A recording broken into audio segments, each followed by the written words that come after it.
Welcome everyone to our noon session.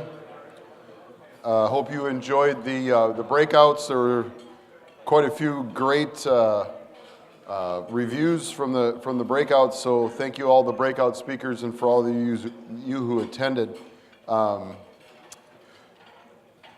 As part of our ongoing effort to meet our members' needs, we had a member reach out to us and say, hey, how about a driver panel? We talk a lot about recruitment and retention. Let's sit down with some drivers and just talk to them about how they feel about the industry, what they think that, can be done in the industry to get more people involved. So we reached out and got a hold of three absolutely great drivers. They are representatives of all OTA members, and we did make a valiant effort to try to get a OAM member mover out here, but they're moving stuff. That's kind of a tough time of the year to get them there. And the American Trucking Association has what they call the America's Road Team Captains. These are drivers who are selected from an applicant pool that's in the thousands, and they whittle it down to just, how many are in your class? 20? 20 folks in their class, 3 of which were from Ohio.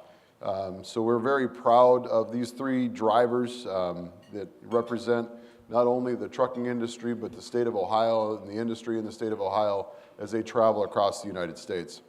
Our first driver is Steve Brand from FedEx Freight.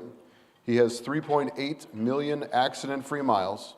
He was the FedEx Freight Service and Safety Award winner of 19 years of service.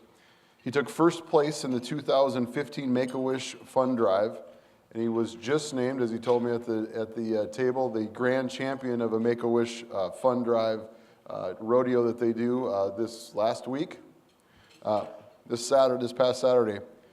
First place in the 2014 TDC 3-axle class, and third place in the 2012 TDC straight truck class, and they also missed that he was not only the test score and pre-trip score champ 2 years ago, but he was also what we call the Sportsman Award for great competitiveness in our truck driving championship. So, Steve, if you would please join us up on stage.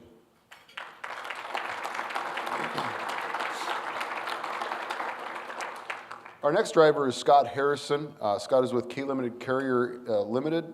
And he is started in January of 1987. He has 2.4 million accident-free miles.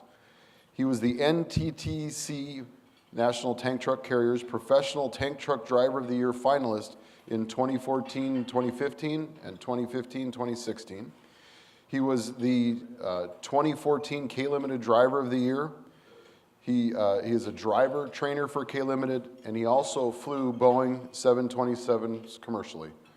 Ladies and gentlemen, Scott Harrison.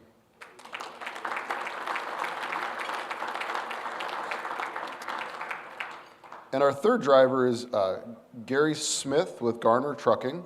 He has 1.1 million incident-free miles during his 9 years with Garner. He was the 2013 Garner Driver of the Quarter, and he was the 2015 Garner Driver of the Year, which they give them these absolutely gorgeous, wrapped from tip to tail, patriotic trucks, which are absolutely great. And he's a Million Mile Safe Driver Awards. So, Gary Smith.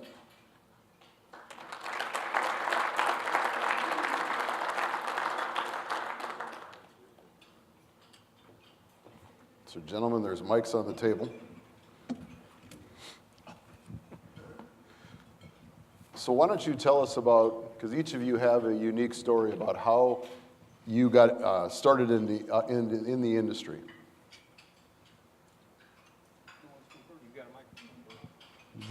When have you been shy? My dad's a truck driver, retired 40 years. So I kind of followed in his footsteps, but as long as I can remember, there's 2 things I wanted to do in life, and that was drive a truck and be a firefighter, and I've done both.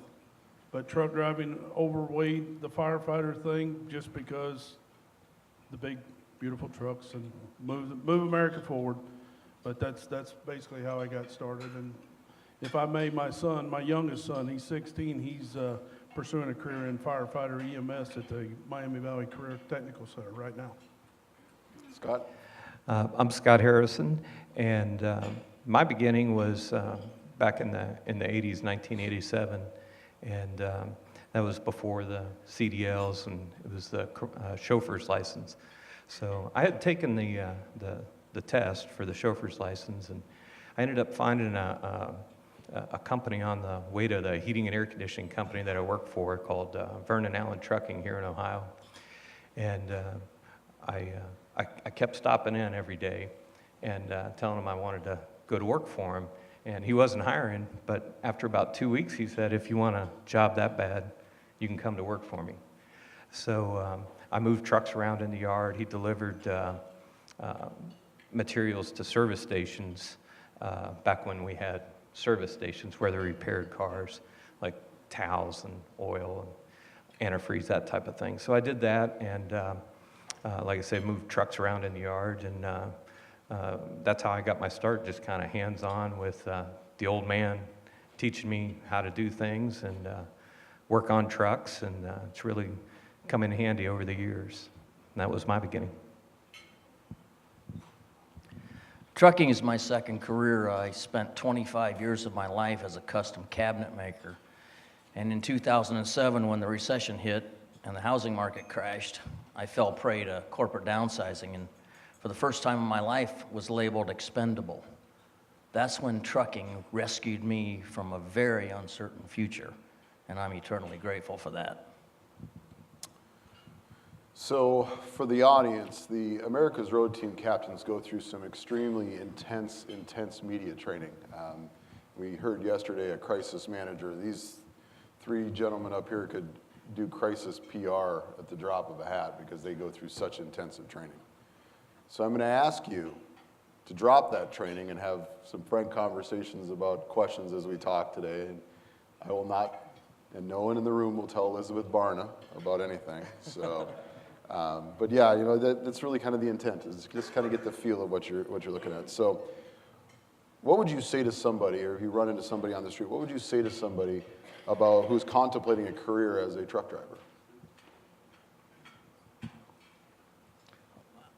I think what I would first say is do your homework.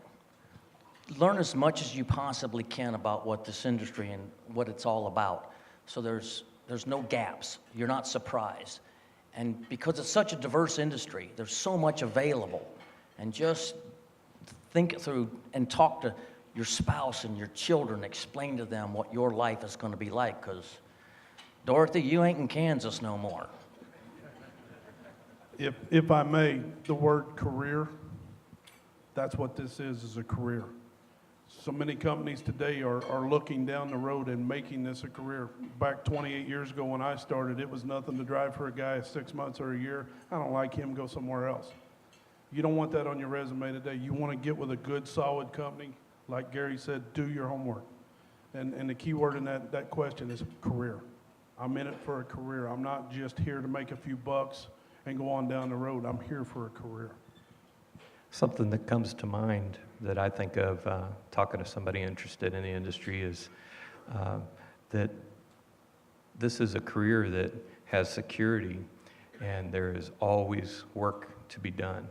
And you really can make a good living to support your family. One thing that you want to do is make sure that you protect your license. You got to think about your character and the kind of person that you are and going to be, because everything's tracked and everything follows you these days especially. So you really got to keep that great. But it's a great career. You know, I often say these days, doing my job right, it's as my day is riding around, listening to the radio, looking at the scenery and visiting my friends, and I get paid to do that. So when we provided them a lot of these questions, and they were prepping it, and Scott Woodrum was with them and said, what are you going to do when Tom throws out the questions? And Scott knows me all too well. So you had brought forth a thing about, you know, the career and staying with the company for a while, and there's this belief in the industry that drivers will jump from one company to the next for another penny a mile. That's always the.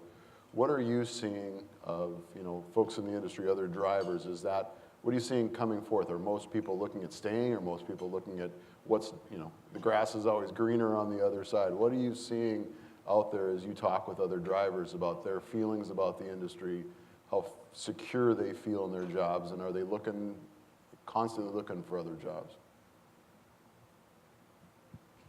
In my experience of talking to drivers, and I don't talk to that many drivers in the job that I've got, I just go out and come back.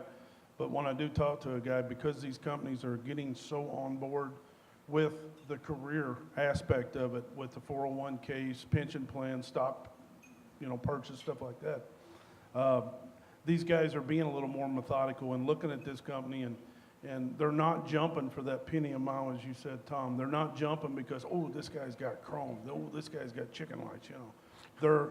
They're looking at, hey, I will give up a penny a mile because of the way I get treated with this company. You know, no matter how big you are, you still got that mom and pop feel. So guys are bedding their roots, and, you know, maybe they are taking a little loss here, but it's the home time. The home time's a big thing. You know, but guys are looking in the future of, you know, the money, yes, but the benefits, the future.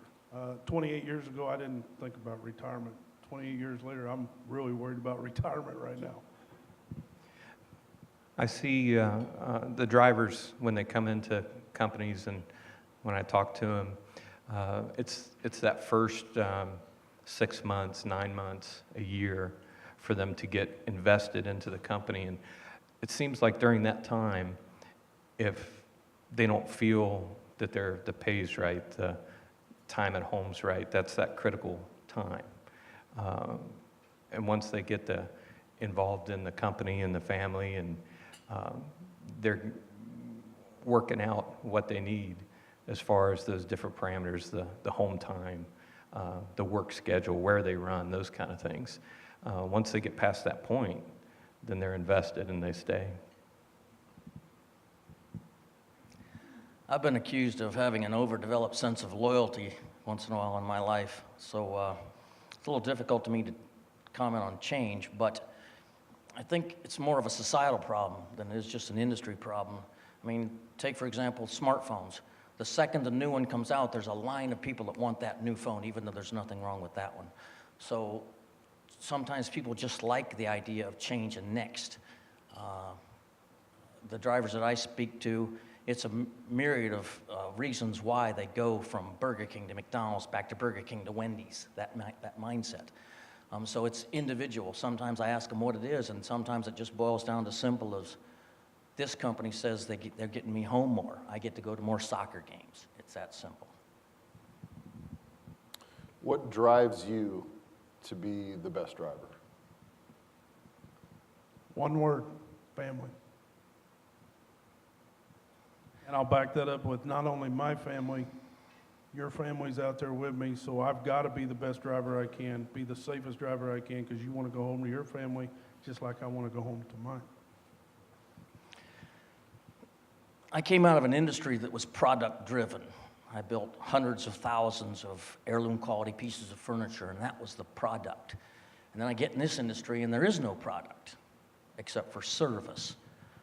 So I had to adapt the mindset that early is on time is late, and late is unacceptable. For me, it's more of a spiritual thing. All through my life, it doesn't matter what I do everything for the glory of God. And it doesn't matter if I'm cleaning a floor, or driving a truck, or flying an airplane, from the smallest task to the biggest task. I do it for God. And the other part of it is growing up, I just had a set of values instilled by my parents of doing a job right, and that's the only way to do it. And that's just stuck with me my whole life. Great. What do you think contributes to the driver shortage, or is contributing to the driver shortage?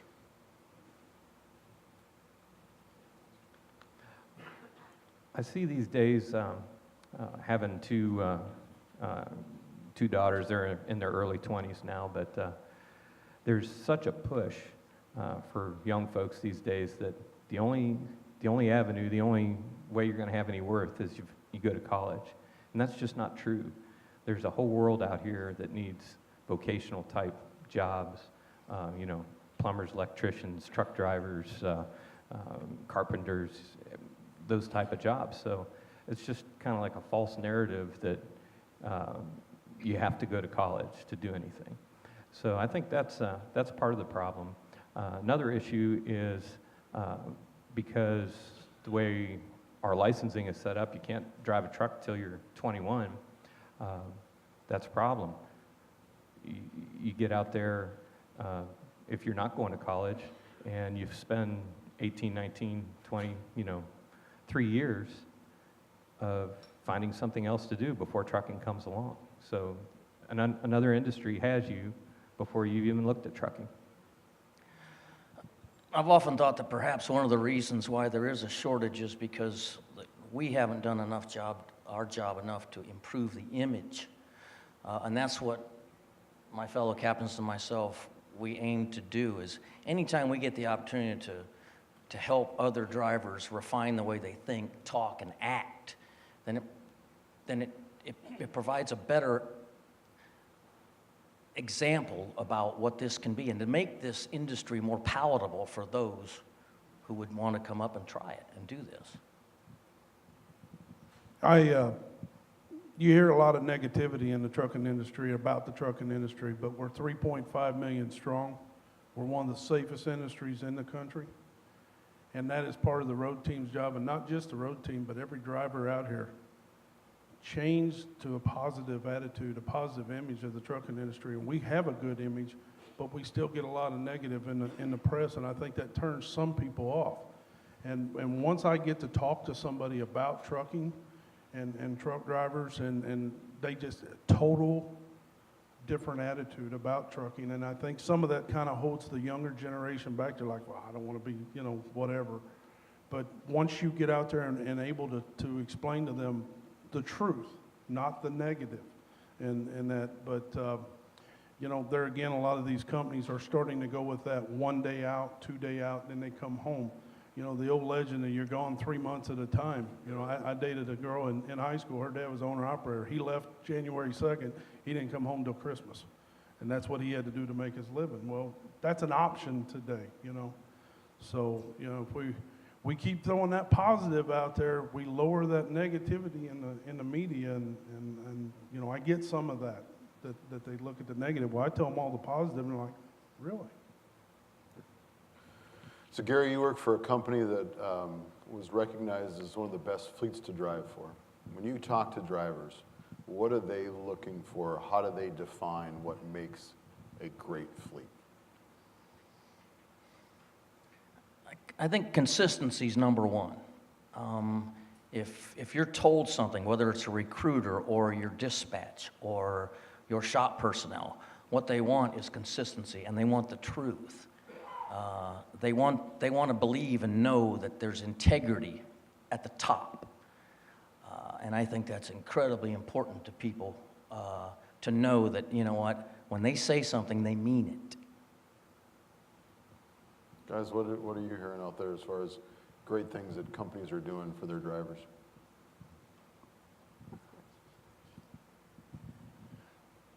I listen to a lot of the satellite radio, and on the trucking channel there, you're hearing more companies, like I said earlier, they're offering the retirement packages, they're offering bonuses, benefits, time off.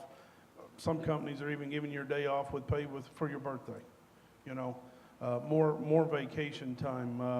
I know my mother-in-law works for a small outfit out of Bradner. He's actually got a condo down in Destin, Florida. He opens up to his drivers for a week at a time if they'd like. Just the all-around packages, benefits packages are getting so much better out here in the industry. It's almost to that point where a guy, like you said earlier, Tom, that, penny a mile, I'm gonna go over here. Well, now he's thinking about it because of all the benefits. Is that penny a mile?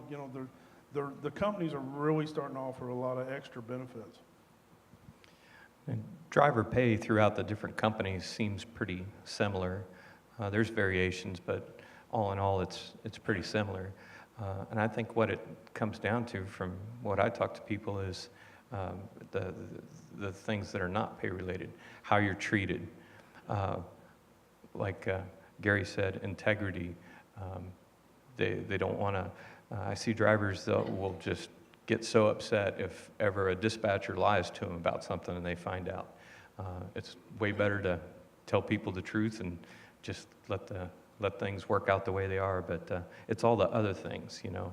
It's where you run to, having an ability to get you home for your daughter's play if need to.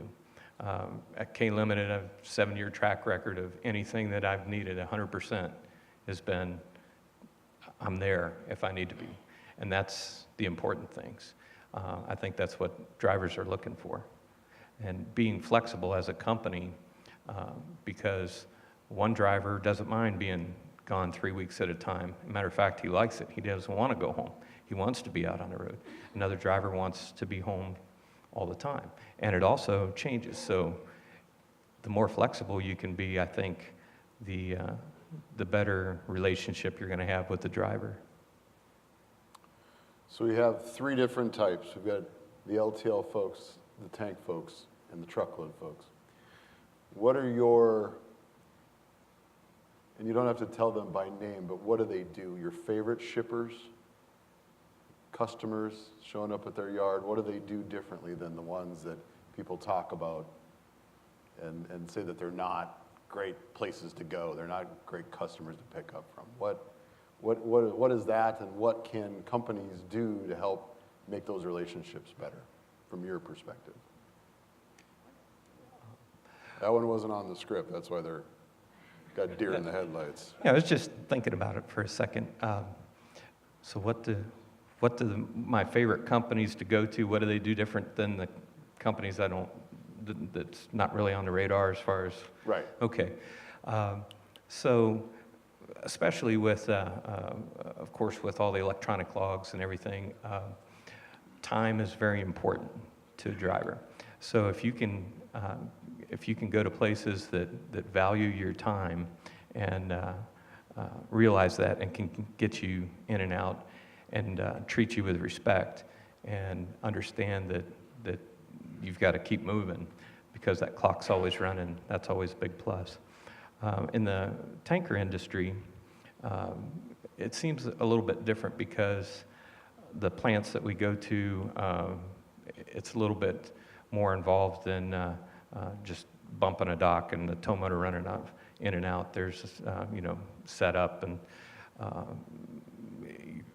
stakes are a little bit higher, I think, with problems and what can come from them. So places that we go to that realize that and help us out with making sure things are safe for us. That's a top thing on my mind.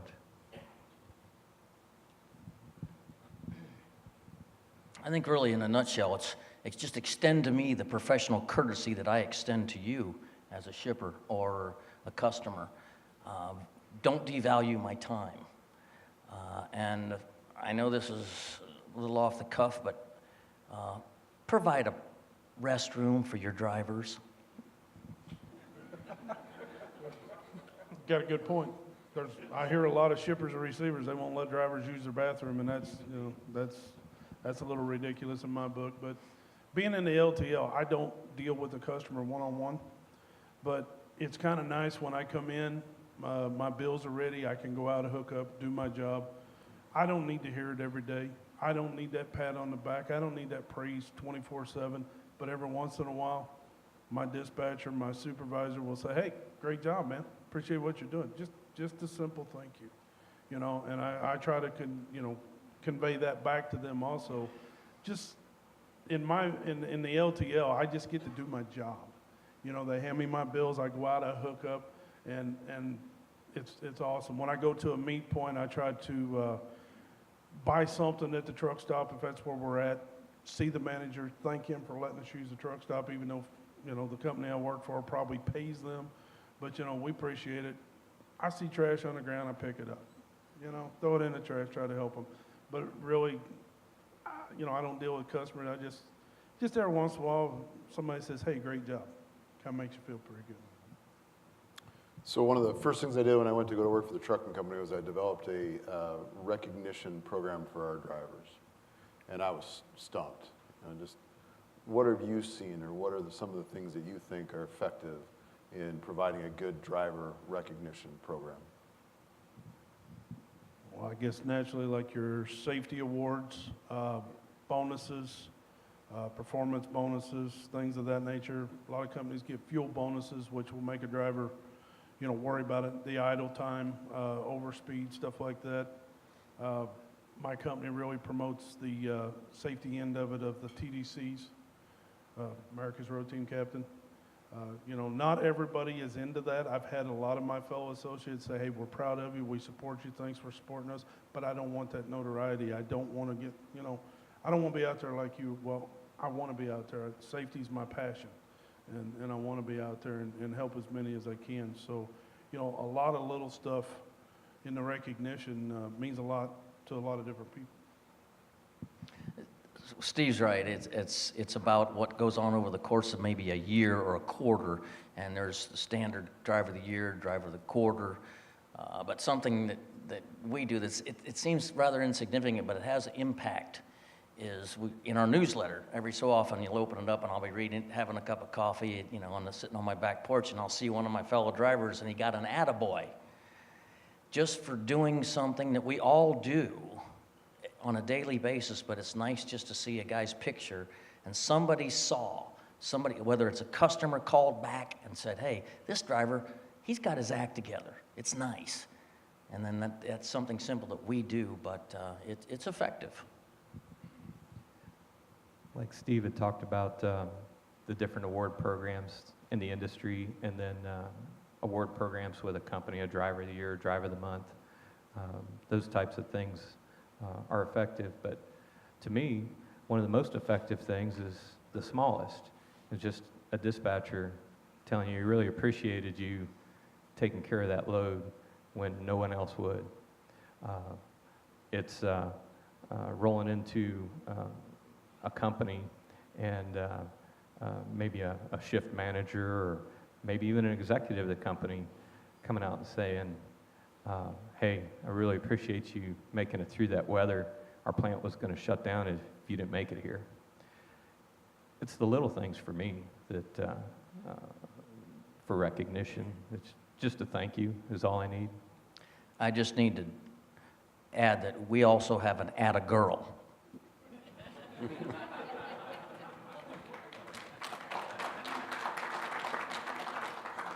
Yeah, you did. Actually, you did. All of you have competed in the truck driving championship. What do you tell drivers of why they should compete in the truck driving championship, and why should companies invest that time and money into sending their drivers to TDC? Well, it's a great way to build skill. Just if you ever go to an air show and you ever hear the Blue Angels or the Thunderbird pilots talk about what they do at an air show is the skills that they use every day to do their job as a fighter pilot. And same thing with a TDC. These are the skills that everyday drivers use to drive safely every day, to maneuver around and keep their truck safe, and a thought process of inspecting the truck and knowledge of the rules and regulations and the particulars of your job. So it's a great way to build skill and sharpen your truck driving chops. Can't top that. That's good. It's really good. I'm just going to reiterate the pre-trip. In 15, 16 years of me doing the TDC, the pre-trip, you learn so much on those defects.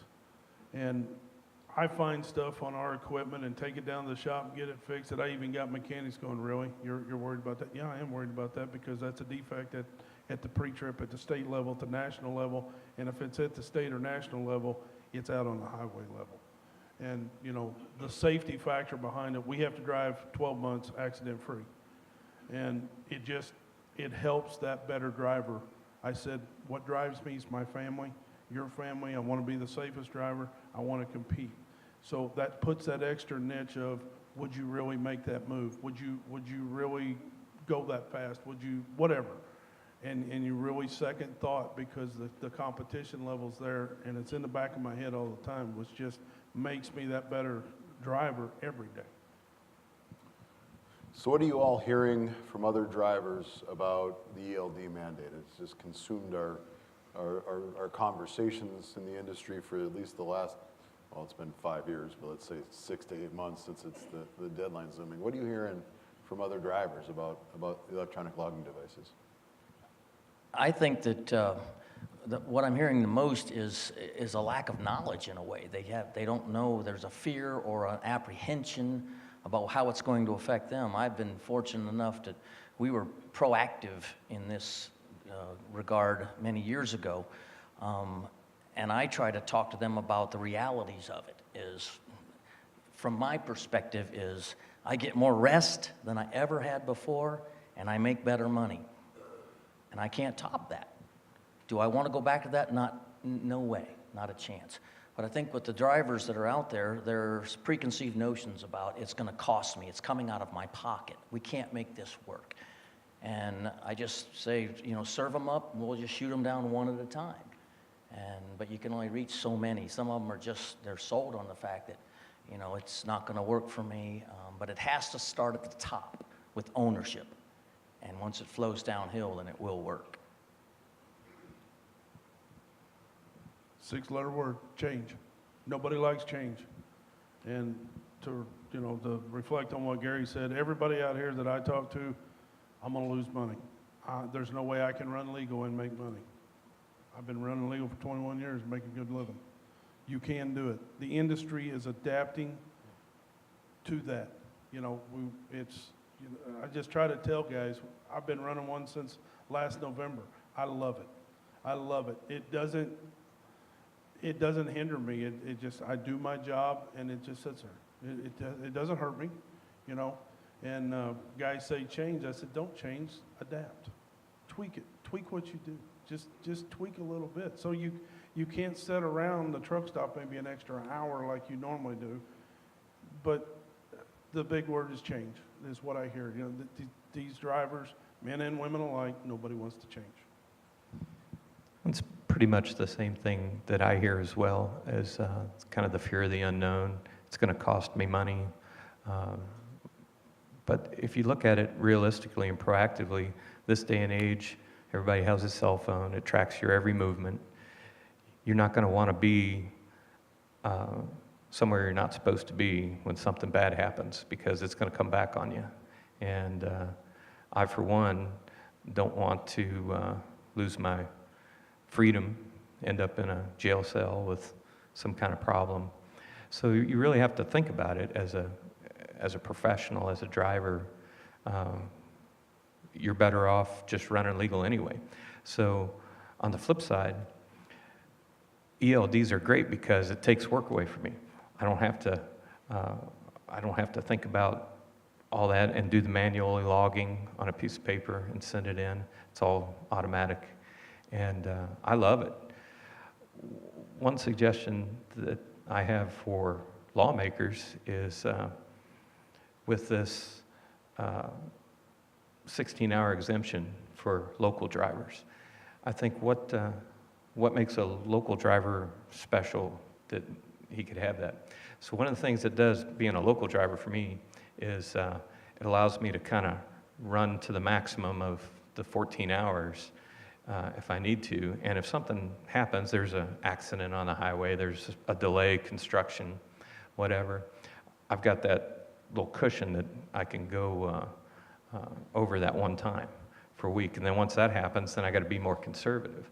So I think, well, what's special about a local driver that he can do that a road driver can't? You're still just driving a truck. So that's something I'd like to see legislatively looked at, is make that available for everybody, because you've got this electronic system now that's showing real life for everybody. So, throw a carrot back at us. I told Ann Farrow when she was the FMCSA administrator that the reason we need ELDs is because the regulations are so confusing. It took a computer to figure them out, so that's a good point. So do you think that truck drivers will be replaced by driverless trucks anytime soon? No. Well, and you have a very unique perspective because we always tell the story about autopilot, having pilots in a plane. Put us in that cockpit of a plane with autopilot. Is it, and then relate that to a truck, because you have a very unique perspective when it comes to that. Okay, that is true. There is a lot of comparison between autopilot systems and an aircraft. So a little background, I've been flying airplanes since I was 15 years old, and I've got about 2,500 hours in a Boeing 727. One big difference that I can tell you right off the bat with autopilot systems in an aircraft and something that you might use on a road is that when things go wrong with them, when they malfunction, which of course they do, is you've got time, you've got space to deal with it, where on a truck, on a road, you have inches and feet to deal with problems. And when I see ideas of drivers being able to rest or do other tasks while the vehicle is driving down the road, if there's a malfunction, it's going to take a little bit of time to orient yourself, to look up, to say, whoa, what just happened? And the same thing happens in an airplane. When we're in a cockpit of an airliner with the autopilot on, we're still monitoring everything and still in the game. So I don't think that's realistic to think that you can have the truck or car driving down the road and not being in the game and knowing what's going on around you. So that's a real big difference that I see right off the bat. Is I don't think there's a machine out there that's not going to fail at some point, and you've got to be ready for it when it does. Can't do no better than a professional driver behind the wheel. I think about, I'm not too busy. I've got to be there anyway. I'm not too busy to drive. Another thing is, I like driving. It's fun for me. That's one of the things I like, to go to work and make this machine work, to shift gears and to turn corners and plan that all out in my head and see it succeed and put it in the right spot. And some of the things I think about with self-driving trucks is, what are you going to do when the weather's bad and there's ice on everything? And I know it's in the media big, it's being talked about a lot. I just don't see, as a driver, I don't see all these things coming together in a consistent way that could provide consistent, everyday transportation. It might work sometimes, but I just don't see it. I can't sleep in a car on vacation when my wife's driving, and I trust her. I'm not about to sit in the passenger seat or in my sleeper berth while something else is piloting my truck down the road. That's not going to happen. Whether I'm reading the paper, or taking a nap, the last thing I want to hear is, danger, danger, Will Robinson. So no, that's not going to happen. So let's talk about, and I agree, let's talk about the reality of technology in trucks. They've obviously changed dramatically over the years. You all, in your roles as America's Road Team Captain, get to drive two of probably one of the most technologically advanced trucks out there. What's that like? What are you seeing as far as those technological advancements in the truck allowing you to do your work? I didn't have a great deal of exposure to that until I drove our Interstate 1, or image truck. I drove it to Des Moines, Iowa, 600 miles. And initially, my response was, I didn't like the lane departure warning. It sounded like a Gatling gun going off in my head, like a rumble strip. But as time progressed, I realized that, you know what, this is making me a better driver because I wanted that noise to stop. So there is room for all of that in a teaching mode, but ultimately I think what you really want is the driver behind the wheel to anticipate and know ahead of time before that warning goes off.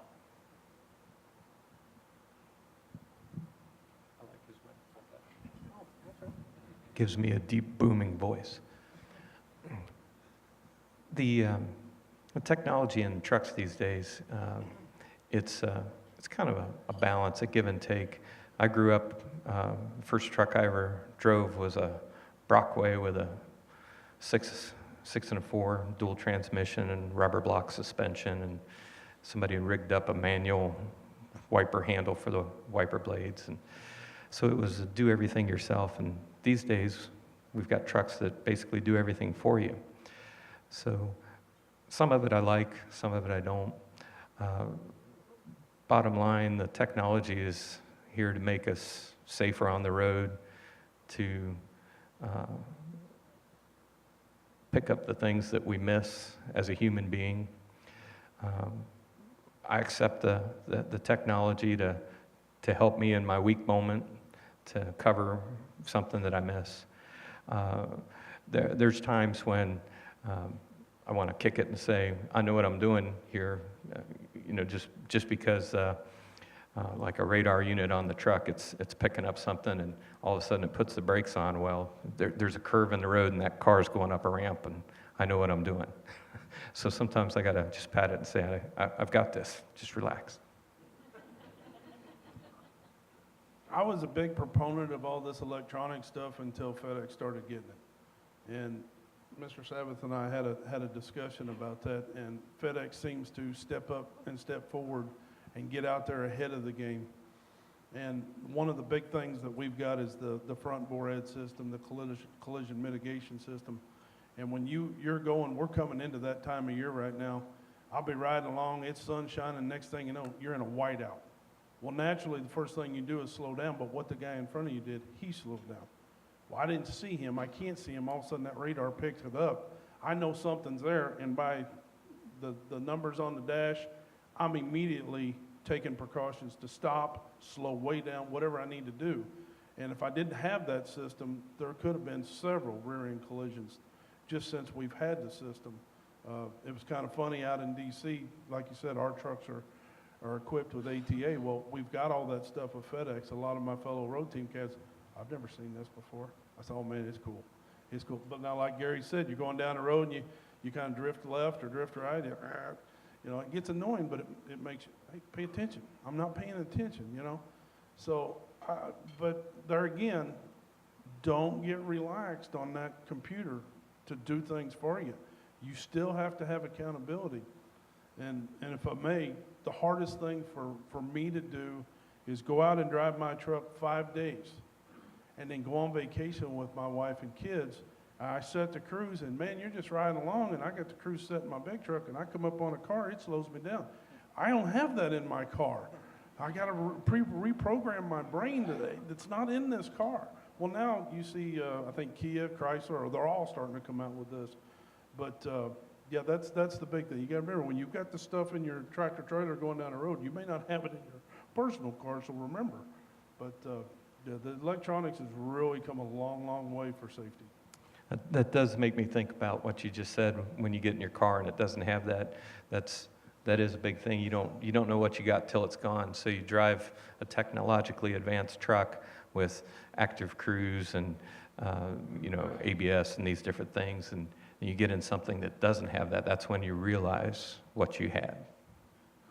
So you bring up a good point, and I've made this point as well with the issue of platooning, where you're going to have a driver in the second truck that is now 30 feet off the truck in front of them.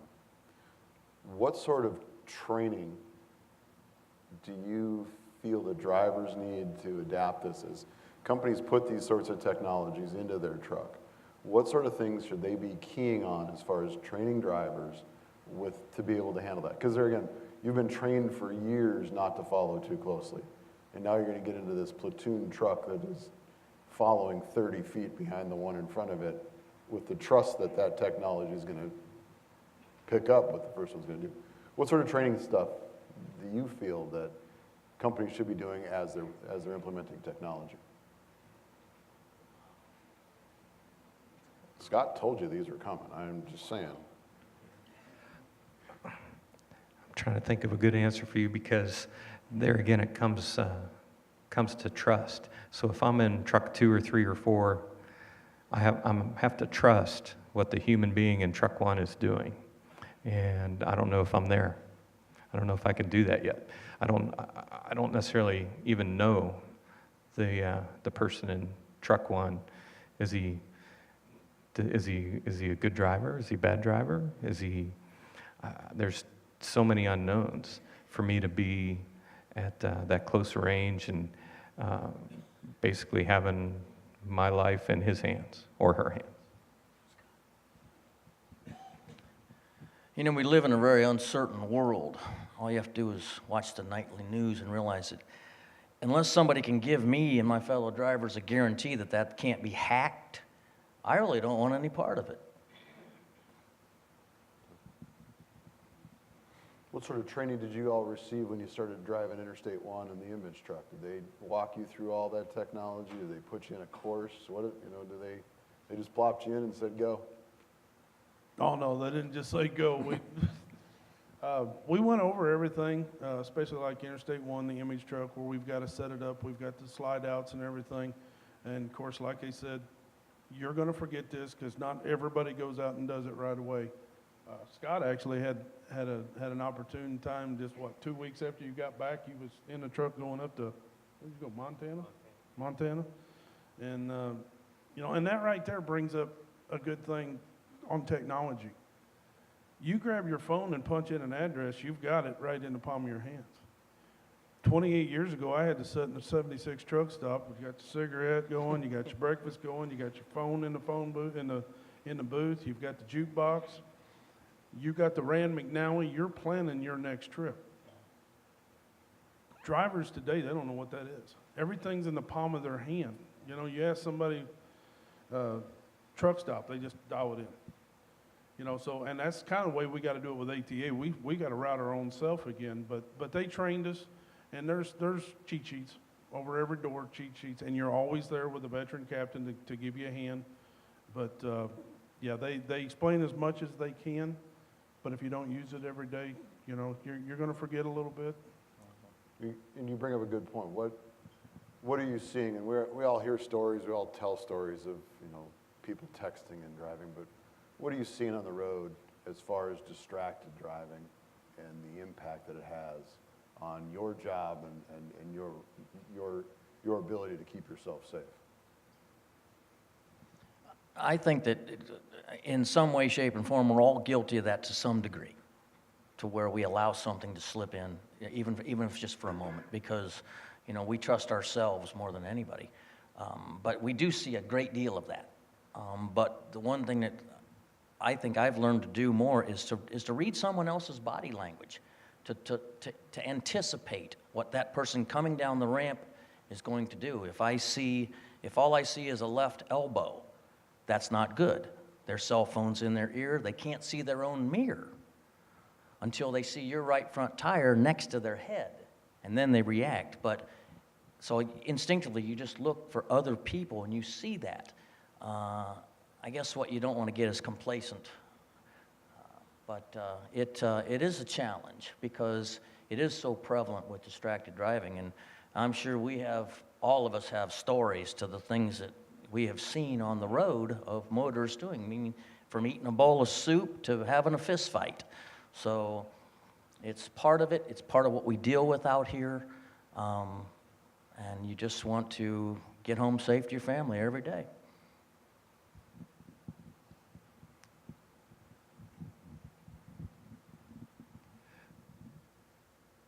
Cell phones are pretty much what we think of when we think of distracted driving these days, but of course it's anything that takes your attention away from a drive.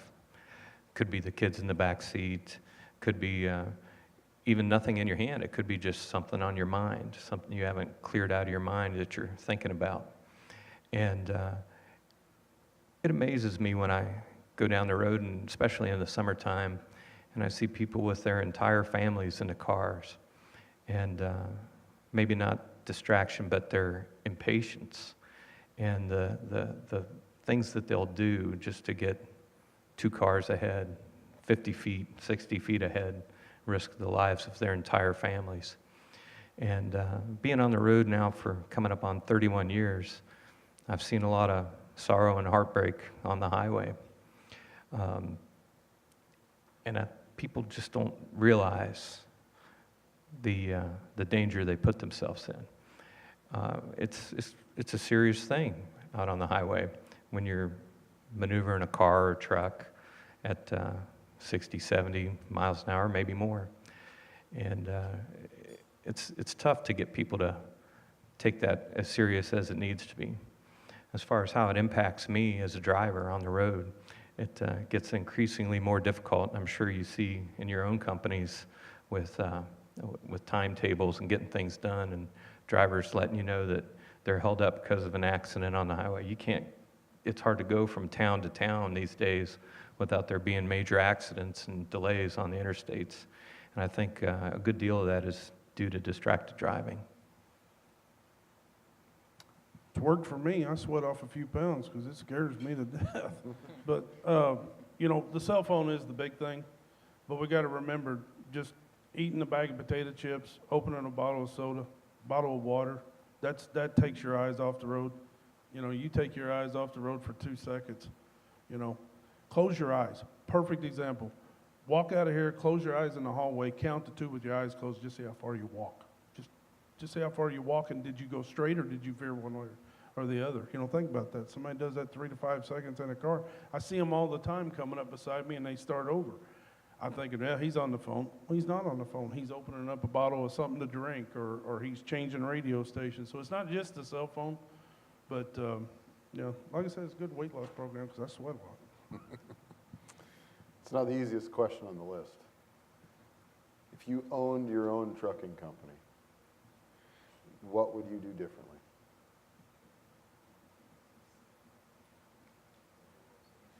No, nobody wants to go on that one?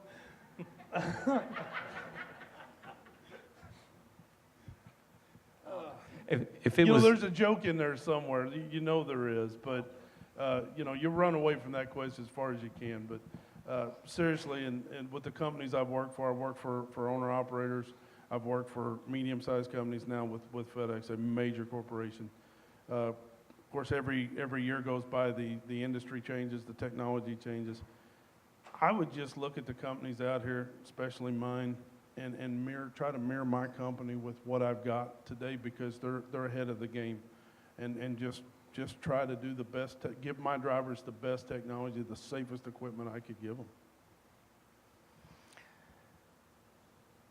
I'm a lot better Gilligan than I am a skipper, so I have no desire whatsoever to own my own company.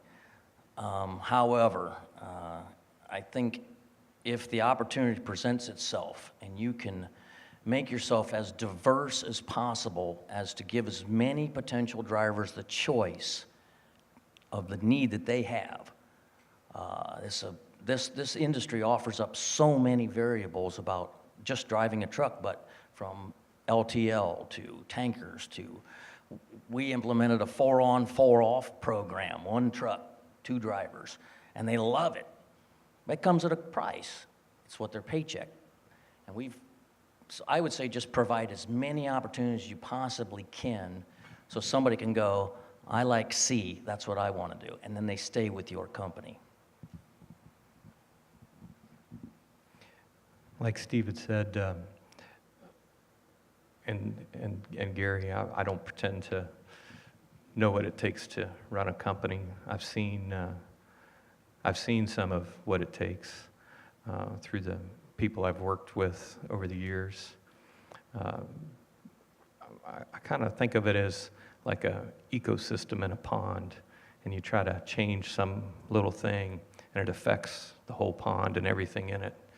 So I know it's a very complex thing, and I really applaud those of you out there that do run the companies, because it's not something I think I'd be capable of, making all those choices. Through the experiences in my life, I do have a little bit unique background with aviation and trucking, and I think I would maybe try to incorporate some of the things I've learned in the aviation industry with trucking, with maintenance and how things are tracked, and maybe with training and how things are done in aviation, how training is based on, a lot of the training is on emergencies and what to do when things go bad. And I might put a little more emphasis on that. Well, I would like to also echo the thanks to Garner Trucking, K Limited Carrier, and FedEx for allowing you all to represent us so well across the country as an America's Road Team captain, because their commitment to not only this program but to you is something that everyone should aspire to. So thank you, the three companies who do that for us. And gentlemen, thank you very much for sitting down, talking with us, sharing some of your knowledge. I hope it has been as good of an experience for you as it has been for us. So, and thank you for what you do to keep America moving forward. So thank you, gentlemen. Thank you for having us here. Yeah, thank you very much. And if I could leave you all with just one little tagline that I've been using with my time on the road team. No matter if you drive a tractor trailer or you're on two wheels, just remember the most important trip of the day is that trip home. Amen, brother. Thank you all very much.